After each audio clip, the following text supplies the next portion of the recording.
প্রিয় নবী হযরত মুহাম্মদ সাল্লাল্লাহু আলাইহি সাল্লাম যেসব খাবার গ্রহণ করেছেন তা ছিল সর্বোচ্চ স্বাস্থ্যসম্মত ও পুষ্টিগুণে সমৃদ্ধ। আজকের বিজ্ঞানের গবেষণায় বিমূর্ত হচ্ছে রাসূল সাল্লাল্লাহু আলাইহি সাল্লামের খাবারগুলোর গুণাগুণ ও মানবদেহের জন্য সেগুলোর প্রয়োজনীয়তা। এই ভিডিওতে প্রিয় নবী হযরত মুহাম্মদ সাল্লাল্লাহু আলাইহি সাল্লামের পছন্দের 12টি খাবার ও তার গুণাবলী সম্পর্কে আমরা সংক্ষেপে জানব। খেজুর। খেজুরের গুণাগুণ ও খাদ্যশক্তি অপরিসীম। খেজুরের খাদ্যশক্তি ও খনিজ লবণের উপাদান শরীর সতেজ রাখে। প্রিয় নবী সাল্লাল্লাহু আলাইহি সাল্লাম বলতেন, যে বাড়িতে খেজুর নেই সে বাড়িতে কোনো খাবার নেই। এমনকি প্রিয় নবী সাল্লাল্লাহু আলাইহি সাল্লাম সন্তান প্রসবের পর প্রসূতি মাকে খেজুর খাওয়ার পরামর্শ দিয়েছেন। ডুমুর। ডুমুর অত্যন্ত পুষ্টিকর ও ভেষজ সম্পন্ন একটি ফল। যাদের পাইলস ও কোষ্ঠকাঠিন্য আছে তাদের জন্য অত্যন্ত উপযোগী খাবার। দুধ। দুধের খাদ্যগুণ, পুষ্টিগুণ ও ভেষজগুণ বর্ণনাতীত। আজ থেকে ১৫০০ বছর আগে বিজ্ঞান যখন অন্ধকারে, তখন প্রিয় নবী সাল্লাল্লাহু আলাইহি সাল্লাম দুধ সম্পর্কে বলেন, দুধ হার্টের জন্য ভালো।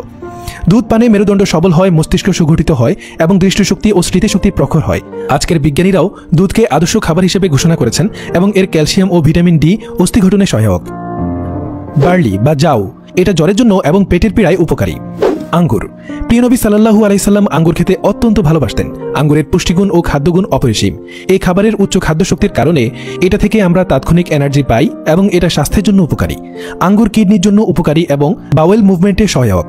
যাদের আইবিএস বা ইরিটেবল বাওয়েল সিনড্রোম আছে তারা খেতে পারেন। মধু। মধুর নানা পুষ্টিগুণ ও ভেষজগুণ রয়েছে। মধুকে বলা হয় খাবার, পানীয় ও ওষুধের সেরা। হালকা গরম পানির সঙ্গে মিশিয়ে মধু পান করা ডায়রিয়ার জন্য ভালো। খাবারে অরুচি, পাকস্থলীর সমস্যা, হেয়ার কন্ডিশনার ও মাউথ ওয়াশ হিসেবে উপকারী। তরমুজ। সব ধরনের তরমুজ স্বাস্থ্যের জন্য উপকারী। প্রিয় নবী সাল্লাল্লাহু আলাইহি সাল্লাম তরমুজ আহারকে গুরুত্ব দিতেন। যেসব গর্ভবতী মায়েরা তরমুজ আহার করেন তাদের সন্তান প্রসব সহজ হয়। তরমুজের পুষ্টি, খাদ্য ও ভেষজগুণ এখন সর্বজন বিদিত ও বৈজ্ঞানিক সত্য। মাশরুম। বর্তমান বিশ্বে মাশরুম একটি অত্যন্ত পুষ্টিকর খাবার। এই খাবার নিয়ে চলছে নানা গবেষণা। অথচ ১৫০০ বছর আগে প্রিয় নবী সাল্লাল্লাহু আলাইহি সাল্লাম জানতেন মাশরুম চোখের জন্য ভালো। এটা বার্থ কন্ট্রোলে সহায়ক ও মাশরুমের ভেষজ গুণের কারণে এটা নার্ভ শক্ত করে এবং শরীরে প্যারালাইসিস বা অকেজো হওয়ার প্রক্রিয়া রোধ করে। জলপাই তেল। অলিভ অয়েলের খাদ্য ও পুষ্টিগুণ অনেক। গবেষণায় দেখা গেছে অলিভ অয়েল ত্বক ও চুলের জন্য উপকারী এবং বয়স ধরে রাখার ক্ষেত্রে সহায়ক বা বুড়িয়ে যাওয়ার প্রতিক্রিয়া বিলম্বিত করে। এছাড়া অলিভ অয়েল পাকস্থলীর প্রদাহ নিরাময়ে সহায়ক।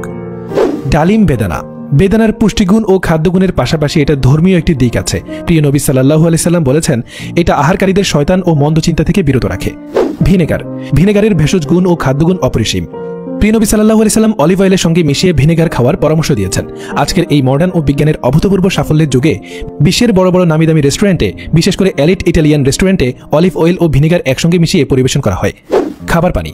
পানির অপর নাম জীবন। পানির ভেষজগুণ অপরিসীম। প্রিয় নবী সাল্লাল্লাহু আলাইহি সাল্লাম পানিকে পৃথিবীর সেরা ড্রিঙ্ক বা পানীয় হিসেবে উল্লেখ করেছেন। সৌন্দর্য চর্চা থেকে শুরু করে স্বাস্থ্য রক্ষায় চিকিৎসা বিজ্ঞানীরা আজ প্রচুর পানি পান করতে বলেন।